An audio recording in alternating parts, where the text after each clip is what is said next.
pensées négatives, ou quand les situations de la vie te font montrer des vérités qui te disent que pour toi, ça n'avancera pas, que pour toi, tu ne t'en sortiras pas. Il y a tellement de difficultés, il y a tellement de choses, et puis vous savez, nos pensées sont fragiles. Nos pensées sont fragiles, les pensées humaines sont fragiles. Quand il y a une petite faille et qu'on laisse rentrer du négatif, on se sent perdu. Ça vous est pas arrivé ce moment-là, que vous êtes chez vous, des fois allongé, et puis il y a une pensée négative qui rentre dans votre esprit, et puis une deuxième, et puis ça vous emmène dans le passé, et puis on s'en sort plus, on se dit c'est pas possible. Oui mais Dieu, il veut pas ça.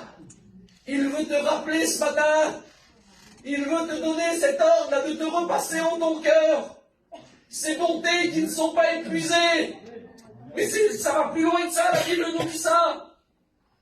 Les bontés de l'Éternel ne sont pas épuisées, ses compassions ne sont pas à leur terme. Elles se renouvellent chaque matin.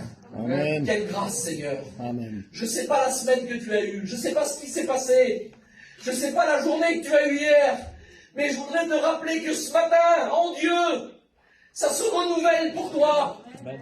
Où l'ennemi te dit que c'est fini, et bien lui, il te rappelle que ses bontés ne sont pas épuisées et qu'il veut prendre soin de toi, qu'il veut te faire du bien, qu'il veut t'aider, qu'il veut t'accompagner.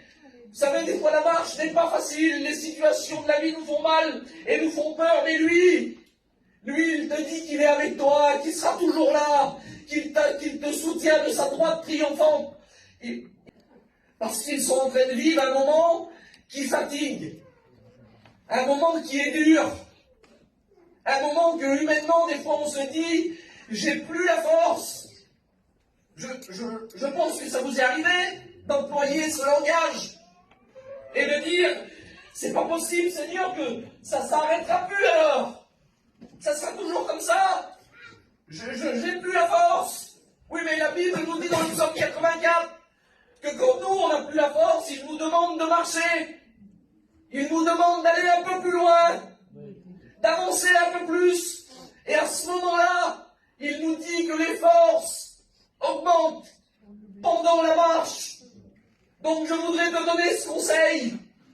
Si l'ennemi est en train de te dire stop, si l'ennemi te fait arrêter, si l'ennemi te paralyse dans tes pensées, ou s'il veut te faire du mal par rapport aux situations qui sont vraies, je voudrais t'encourager en te disant tout simplement, avance, va de l'avant, continue le combat, marche, parce que ce que le Seigneur a mis dans ton cœur, c'est pas épuisé.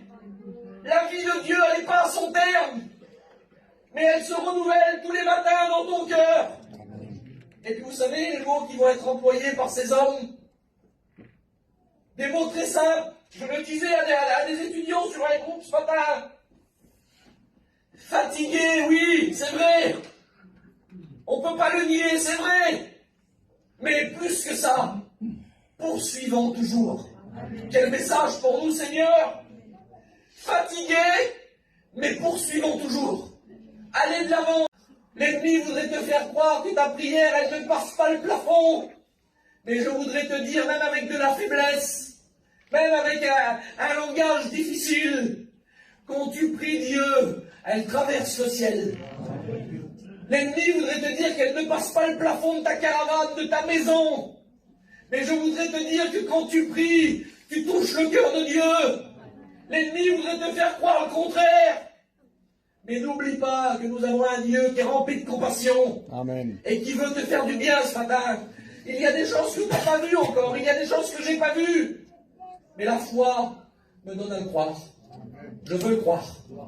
Je ne veux pas d'inquiétude dans mon cœur. Je veux croire. Quelle importance, Seigneur, de croire.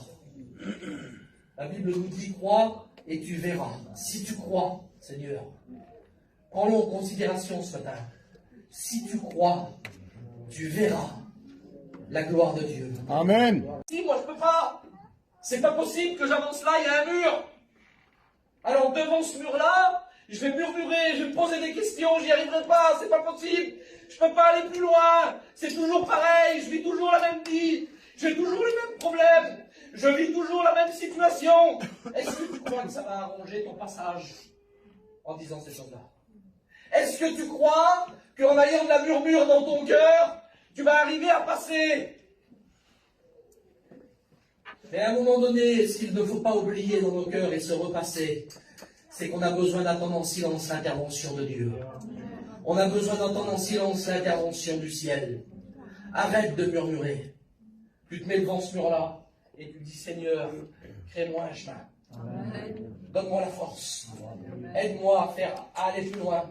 Aide-moi à avancer dans ton œuvre. Aide-moi à faire ta volonté. Merci pour ce que tu as fait de moi. Merci pour ce que tu me donnes chaque jour. Merci pour la vie que j'ai avec toi, Seigneur. Arrêtons, excusez-moi de le dire, mais arrêtons avec des murmures gratuites qui nous font mal. Le silence de Dieu, je voudrais te le rappeler, ne veut pas dire qu'il ne t'entend pas. Je pensais à ça, moi je me disais, Seigneur, parce que c'est vrai, on s'appuie sur les promesses de la parole, on s'appuie sur ce qu'il nous a dit, sur ce qu'il nous confie, mais pendant ce silence-là, quelle place il est en train de nous préparer? Quel paquet de choses qu'il prépare pour nos vies, pour nos cœurs? Parce que c'est vrai, on n'enlève pas, j'en reviens à ça. Il y a la souffrance sur la terre, il y a plein de choses, mais lui, de son ciel de gloire, il est en train de préparer pour nous. Il est en train de préparer pour nous une place. Quelle place, Seigneur?